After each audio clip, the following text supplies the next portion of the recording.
The amber glow of oil lamps cast dancing shadows across the saloon floor as Grace Ashford stood before Josiah Blackwood's mahogany desk, her heart hammering against her ribs like a trapped bird. Behind her, Ruby trembled, 21 years old, and still believing in the goodness of men. How naive they both had been. Blackwood's fingers drummed slowly against the ledger, each tap echoing like a funeral bell. $400, the number burned in Grace's mind like a brand. Her husband had borrowed $200. She'd seen his careful handwriting in their private ledger. But the dead don't argue with the living, and Blackwood knew it. 3 nights each, his voice cut through the smoky air, smooth as aged whiskey and twice as poisonous. Your bodies for your debts. It's a generous offer. Grace's emerald eyes flashed with a fire that could have melted iron. In the corner, Luther Kane, they called him Wraith for good reason, stepped from the shadows like death itself. Even Marshal Locke, badge gleaming against his chest, couldn't meet her desperate gaze. The trap was closing. 2 sisters, alone against an empire, built on broken dreams and buried honor. But sometimes, in the darkest hour, salvation rides in on horseback, carrying its own ghosts and a Winchester rifle that remembers how to sing. In a dimly lit corner of the saloon, Elijah Stone sat hunched over an untouched bottle, cold sweat beading on his weathered brow. The nightmare was always the same. Sarah's voice calling through the rain-soaked darkness, her small hands reaching for him as the outlaw's bullets tore through her chest. 9 years old, with braided hair and eyes that trusted her daddy to keep the monsters away. He'd failed her with his hesitation, his fool notion that mercy toward evil men was somehow noble. The scar running down his left cheek burned like a fresh brand in the lamplight, a reminder of that terrible night when his compassion had cost him everything. The whiskey bottle on his table called to him, but before he could reach for it, a scream pierced the air from the direction of Blackwood's desk. Not Sarah's voice this time, just memory's cruel trick. This was real, happening now. Eli sat on the edge of his chair, staring at his coat pocket, where Sarah's photograph lay. "Not my fight," he whispered to her image. "I can't save everyone, little girl. I couldn't even save you." But then another voice joined the first, younger, more innocent, full of the same terror Sarah must have felt in her final moments. Ruby Ashford, though he didn't know her name yet. All he knew was that somewhere behind that curtain, evil was winning again, and he was sitting in the saloon like a coward. The decision made itself. Eli reached for his gun belt, his hands steady for the first time in months. The heavy curtain of Blackwood was flung aside with the force of divine judgment. Eli Stone stood silhouetted against the lamplight, his Colt .45 gleaming. 8 years of guilt and fury coiled behind his steel-gray eyes. Inside, Wraith Kane was dragging Ruby toward the stairs, her blue dress torn at the shoulder, tears streaming down her porcelain cheeks. Grace stood defiant near Blackwood's desk, blood trickling from her split lip where the saloon owner had struck her for her defiance. In the corner, hunched over a bottle of rot-gut whiskey, sat Tom Merrick. The young blacksmith's hands were raw and bleeding from 3 years of unpaid labor, his once proud shoulders bent under the weight of impossible debts. Blackwood had him trapped in a web of forged contracts and escalating interest, Tom's own iron being sold back to him at prices that kept him perpetually in bondage. Near the bar, Ida Keene clutched her empty purse, her eyes hollow with defeat. At 55, she'd already buried one husband to a mine collapse, watched Blackwood steal her fabric shop through manufactured debts, and now lived on scraps and charity. She was the ghost of what Cedar Ridge had once been.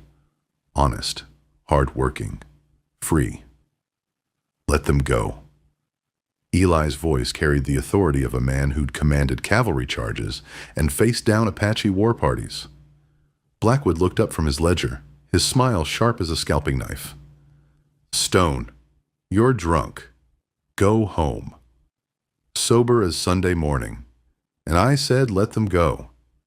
Wraith's grip tightened on Ruby's arm, making her whimper. This ain't your concern, old man.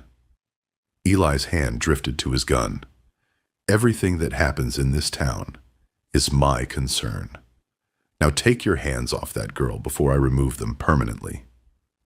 The silence stretched like a bowstring. Every person in that saloon held their breath. Tom's hammer frozen halfway to his lips, Ida's knuckles white around her purse, Marshall Locke's hand hovering near his sidearm, but lacking the will to draw it. Blackwood's voice cut through the tension like a blade. $400, Stone. That's what these ladies owe me. You want to buy their freedom? Pay up. Grace stepped forward, her chin raised in defiance that reminded Eli so painfully of Sarah. The real debt is $230. My husband kept careful records. Your husband is dead, Blackwood sneered. The only records that matter are mine. From his corner, Tom Merrick finally found his voice. We all know you're a cheat, Blackwood. Been stealing from us for years. Ida nodded, her weathered face hardening with remembered courage. My husband never owed you $3,000. He borrowed $500 for seed money. You've been making up numbers. Prove it, Blackwood challenged, but for the first time, uncertainty flickered in his eyes.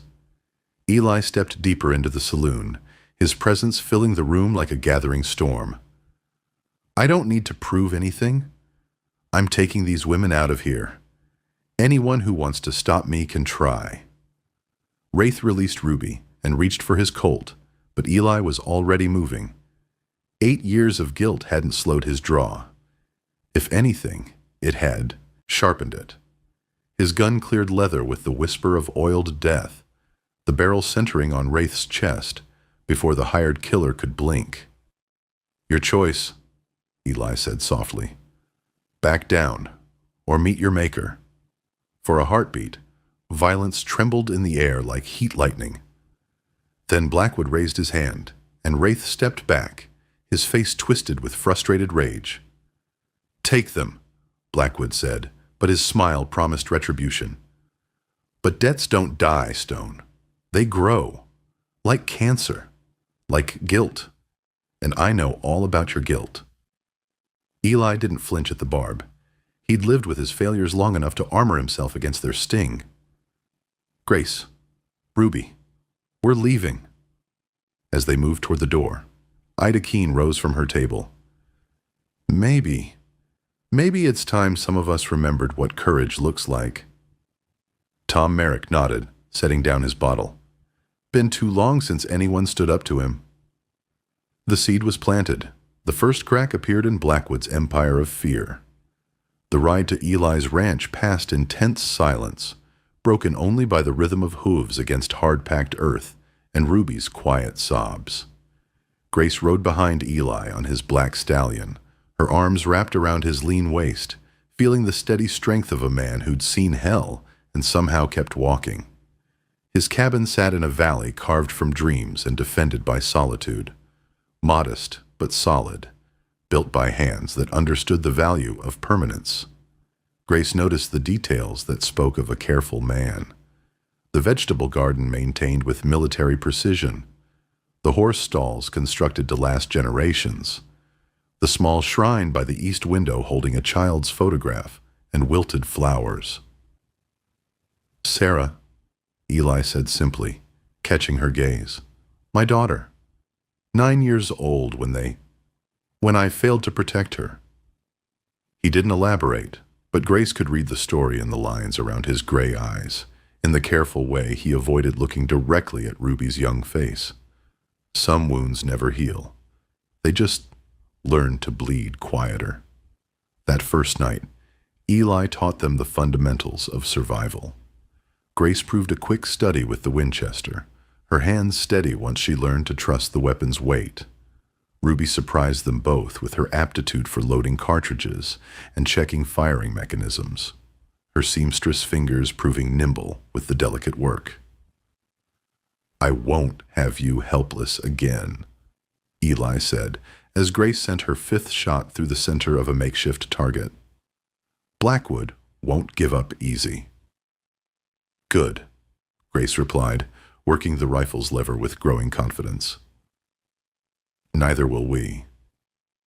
It was Ruby who found their salvation, rummaging through their few possessions in search of clean undergarments. Her fingers found the small leather journal hidden in the false bottom of her traveling case, David's meticulous accounting of every penny earned and spent. "Grace," she called, her voice bright with hope for the first time in days. "Look!" The pages told their story in David Ashford's careful script, borrowed from J. Blackwood, $200. Terms, 5% annual interest, witnessed by Pastor E. Miller. Below that, months of payments, each receipt carefully noted and dated. Grace's hands trembled as she read her husband's final entries. He was trying to pay it off early. Look, he'd reduced it to $170 before the mine accident. Eli studied the journal, his finger tracing the neat columns. "This proves fraud. But we need witnesses Blackwood can't buy or intimidate." "Pastor Miller," Ruby whispered. "He married us. He knew David's character." But Pastor Ezra Miller was a broken man, his spirit crushed under 5 years of Blackwood's escalating threats.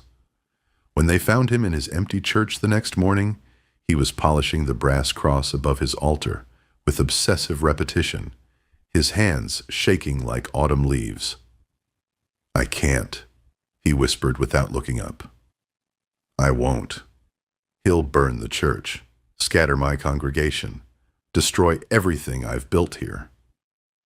Grace knelt before the altar, her voice gentle but firm. "What good is a church built on silence, Father? What kind of congregation gathers in fear?" "You don't understand," Miller's voice cracked. "He owns half the town. The other half owes him money they'll never repay. I'm all that stands between them and complete despair." It was Ruby who changed everything. 21 years old and pure as mountain snow, she rose from her sister's side and approached the trembling pastor with the fearless grace of angels. "Father Miller," she said, her voice carrying the crystalline clarity of absolute faith. "David used to say that courage isn't the absence of fear. It's doing what's right, despite the fear. My husband is dead, but his words aren't. His honesty isn't. Will you let them die too?" The old pastor looked into her eyes, saw something there that reminded him of why he'd taken vows in the first place.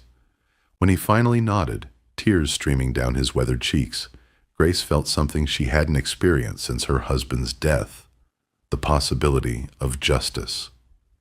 Word spread through Cedar Ridge like wildfire in dry grass. The Ashford sisters had proof of Blackwood's fraud. Pastor Miller would testify. Someone was finally willing to stand against the tyrant who'd held their town in chains for 7 years. In the fabric shop she'd once owned, Ida Keene swept floors that should have been hers, while her replacement, Blackwood's niece, counted coins that should have fed Ida's grandchildren. But when Tom Merrick appeared in her doorway that Tuesday morning, his face grim with purpose, she knew the time for sweeping was over. "Mrs. Keene," Tom said, his blacksmith's hands steady on his hat brim. "Been thinking about what you said at the saloon, about remembering courage." Ida looked up from her work, seeing not the broken young man who'd drunk himself stupid every night for 3 years, but the proud craftsman who'd once made the finest horseshoes in 3 counties. "What are you thinking, Tom?" "I'm thinking tomorrow at noon, We stand with Stone and the Ashford sisters. I'm thinking we show this town what happens when decent folks stop being afraid." Ida's weathered face cracked into the first genuine smile she'd worn since her husband's funeral. "I'll bring my husband's account books. Got records of every real transaction we ever made with Blackwood. Time folks saw the difference between honest business and highway robbery." Meanwhile, in his office behind the saloon, Blackwood was making his own preparations. Marshal Locke sat across from him, the lawman's face pale and drawn, his hands shaking as he stared at the arrest warrant Blackwood wanted him to sign. "Theft of property," Blackwood read from his notes. "The Ashford sisters stole valuable documents from my establishment. Stone aided and abetted. That's grounds for arrest and detention." "Josiah, this is madness," Locke whispered. "Those documents prove your fraud. If you don't arrest them, your son's gambling debts become public knowledge. $3,000, Judson, to some very dangerous men in Tombstone. Men who collect debts with knives and rope." Locke's hands clenched into fists. "My boy made mistakes, but he's trying to go straight. Your boy will die screaming unless you do exactly what I tell you." Blackwood's voice was soft as silk and cold as winter graves. "Sign the warrant, Judson. Let justice take its course." Outside, Raith Kane cleaned his guns with the methodical precision of a man preparing for war. Unlike his employer, he felt no need for legal pretense. When the confrontation came, and it would come, he'd solve their problems with lead and gunpowder. It was the only language he truly understood. But doubt gnawed at him like a persistent wound. Stone had been fast in the saloon, faster than Raith had expected from a broken-down rancher living on whiskey and regret. And the look in the man's eyes, that wasn't the gaze of someone with nothing to lose. That was the gaze of someone who'd found something worth protecting again. The thought should have made Raith more cautious. Instead, it only made him angry. They met in the town square at the stroke of noon, when the sun hung directly overhead and shadows had nowhere to hide. The entire population of Cedar Ridge gathered like spectators at a gladiator match, sensing that history was about to be written in dust and gunpowder. Eli stood between Grace and Ruby, his hand resting on his Colt's grip. 8 years of guilt and fury coiled behind his weathered features. Grace clutched David's journal like a holy book, her simple blue dress unable to diminish the regal bearing she wore, like inherited nobility. Ruby flanked her sister's other side, no longer the frightened girl but a young woman who'd discovered that courage could bloom in the darkest soil. Facing them across 30 feet of packed earth stood Blackwood's forces. The saloon owner himself, immaculate in his black suit, flanked by Raith Kane and 3 other hired guns. Marshal Locke stood to one side, his badge heavy as lead on his chest, the arrest warrant folded in his trembling hands. The crowd held its breath. Somewhere in the gathering, Ida Keene clutched her husband's true accounting books to her chest. Tom Merrick gripped his blacksmith's hammer like a weapon, 3 years of enforced servitude burning in his eyes. Pastor Miller stepped forward first, his voice carrying across the square with newfound strength. "I call this gathering to witness truth. David Ashford was an honest man who borrowed $200 at fair interest. I have the original contract in the church records." Blackwood's smile was sharp as a blade. "Contracts can be forged, Reverend. Just because you want to believe these ladies doesn't make their claims true." "Then let's see all the books," Grace called out, raising David's journal. "My husband's honest accounting against your creative mathematics." The crowd stirred, years of suppressed resentment bubbling to the surface like a long-buried spring. Ida Keene pushed through the gathered townspeople, her own records clutched in arthritic hands. "My turn," she declared, her voice carrying the authority of righteousness finally unleashed. "My husband never owed $3,000, Blackwood. He borrowed $500 for legitimate business expenses. I have every receipt, every payment, every transaction recorded in his own hand." Tom Merrick stepped beside her, his massive frame casting a shadow across the dusty ground. 3 years of unpaid labor.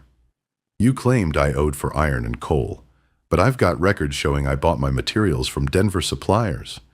Been keeping receipts, you see, waiting for this day. One by one, they emerged from the crowd.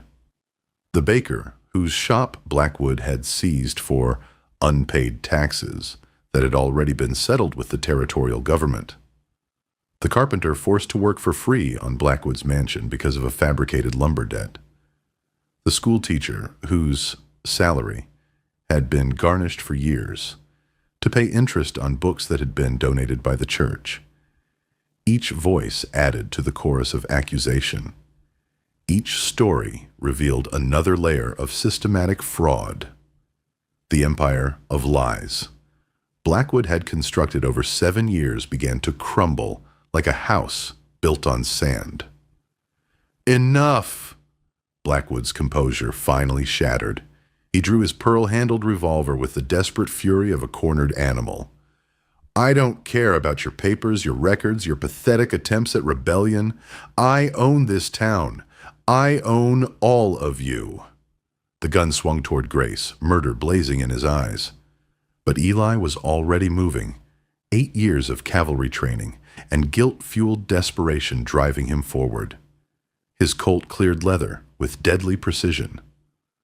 "Your fight's with me, Blackwood." 2 shots rang out as one.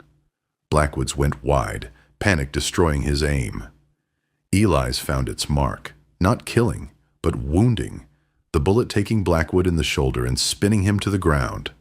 Wraith drew on Eli, but found Grace in his sights instead, her own small pistol, aimed at his chest with hands that no longer trembled.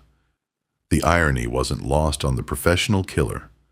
The victim had become the protector. "I wouldn't," she said softly. And something in her voice, steel wrapped in silk, made him hesitate. That hesitation cost him everything. Tom Merrick's blacksmith hammer caught him across the temple, dropping him like a felled oak. The other gunmen threw down their weapons without firing a shot, suddenly unemployed and vastly outnumbered. Marshal Locke stood frozen in the center of it all, the arrest warrant still clutched in his hands, duty and corruption warring in his chest. Finally, he tore the document in half and threw the pieces to the wind. "No more," he whispered, then louder. "No more lies. No more fear." He unpinned his badge and handed it to Tom Merrick.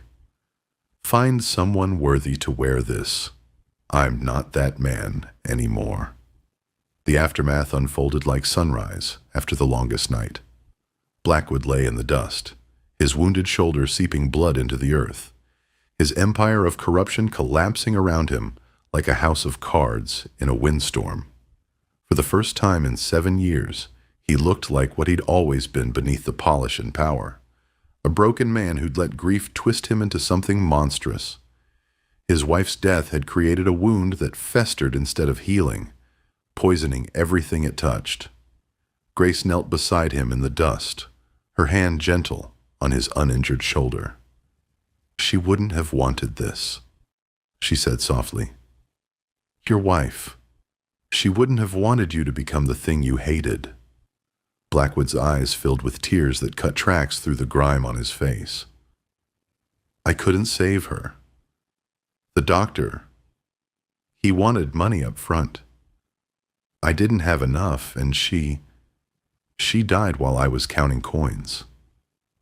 So you decided no one would ever have that power over you again," Eli said, understanding flooding his voice. "I know that feeling, Blackwood. I've lived with it for 8 years. Then you know why I had to..." "No." Eli's voice was firm, but not unkind. "I know why you thought you had to. But there's a difference between strength and tyranny, between justice and revenge. I learned that too late to save my daughter, but maybe not too late to save what's left of your soul. The territorial marshal arrived 3 days later, drawn by reports of the confrontation. He found a town transformed, not just in leadership, but in spirit. The people of Cedar Ridge walked with their heads high for the first time in years. Blackwood would face trial for fraud, extortion, and conspiracy.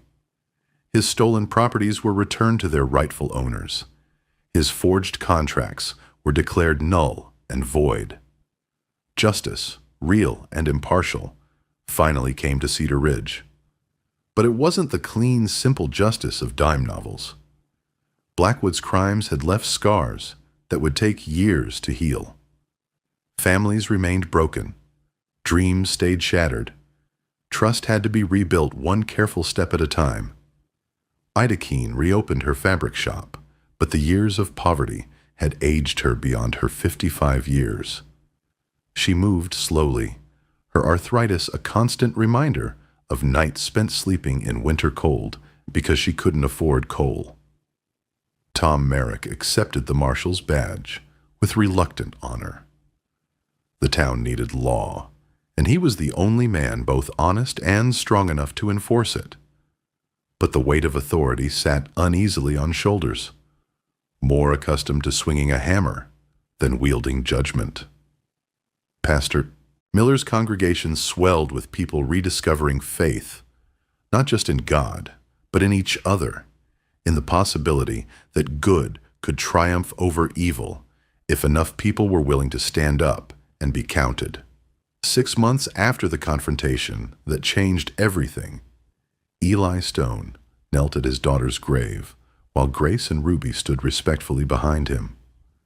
The wooden cross he'd carved for Sarah's marker was weathered now, but still strong, still standing against time and weather. "I brought someone to meet you, little girl," he said, his voice thick with emotion. "Two someones, actually. They've been teaching your daddy how to live again instead of just surviving." Grace stepped forward and knelt beside him in the prairie grass, her hand finding his with natural ease. "Sarah, I'm Grace. I know I can't replace you. No one could. But I promise to love your father the way you'd want him to be loved." Ruby knelt on Eli's other side, her young face solemn with the gravity of the moment.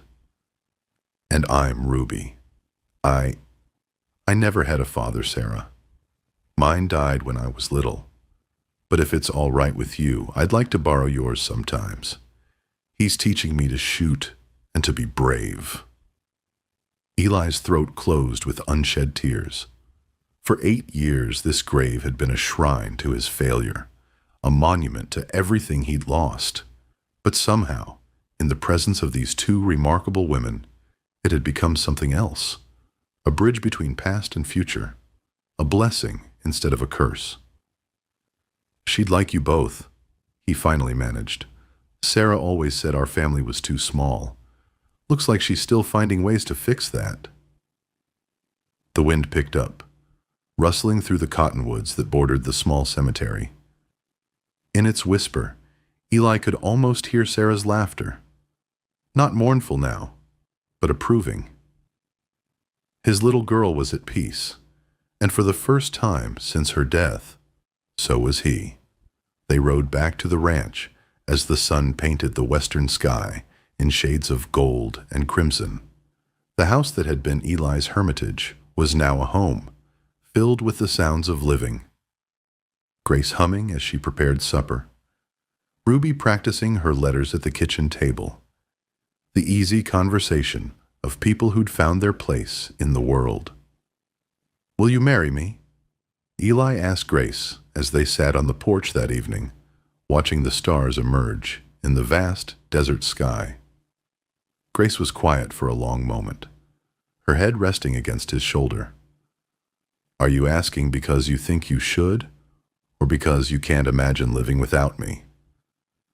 "Both," he answered honestly. "And because Sarah would have loved you, Because Ruby needs a father, and I need to remember that love doesn't make you weak. It makes you worth something. Then yes, she whispered, and sealed her answer with a kiss that tasted of new beginnings and second chances. But the past, as Eli had learned, never truly dies. It only waits, patient as a hunter, for the right moment to collect its debts. The stranger arrived on a Tuesday morning in spring, riding a black horse and wearing a duster that had seen too many miles and too much blood. He positioned himself on the ridge overlooking the stone ranch, pulled out a brass telescope, and studied the scene below with the methodical patience of a predator. Eli was teaching Ruby to handle the larger Winchester, his hands guiding hers as she sighted down the barrel at a distant target. Grace worked in her garden, her pregnancy just beginning to show in the gentle curve of her waist. The picture they made was almost painfully domestic, a family at peace, unaware that death was watching from the hills. The stranger smiled, showing teeth stained yellow by years of tobacco and worse habits. He reached into his coat and withdrew a folded paper, a wanted poster bearing Eli Stone's younger face and a bounty that would set a man up for life. 8 years is a long time to run, Stone, he murmured to himself. But Luther Kane was my brother. Blood calls to blood, and some debts can only be paid in full. He spurred his horse and disappeared into the maze of canyons that surrounded the valley, leaving only dust and the promise of violence to mark his passing. Down at the ranch, Eli paused in his instruction, a sudden chill raising the hair on his neck. He scanned the horizon, seeing nothing but empty ridgelines and endless sky. But a man didn't survive 8 years as a fugitive without developing instincts for danger. "What is it?" Grace asked, setting down her watering can. "Probably nothing," he said, but his hand drifted toward his gun. "Just keep your eyes open, both of you. And remember what I taught you about the rifle." Grace nodded, understanding flooding her eyes. Their peace had been too perfect to last. In the harsh country of the American West, happiness was something you fought for every day, something you defended with your life if necessary. "We'll face it together," she said, her hand covering the slight swell of their unborn child. "Whatever's coming, we'll meet it as a family." Eli pulled her close, breathing in the scent of lavender and courage that had become his salvation.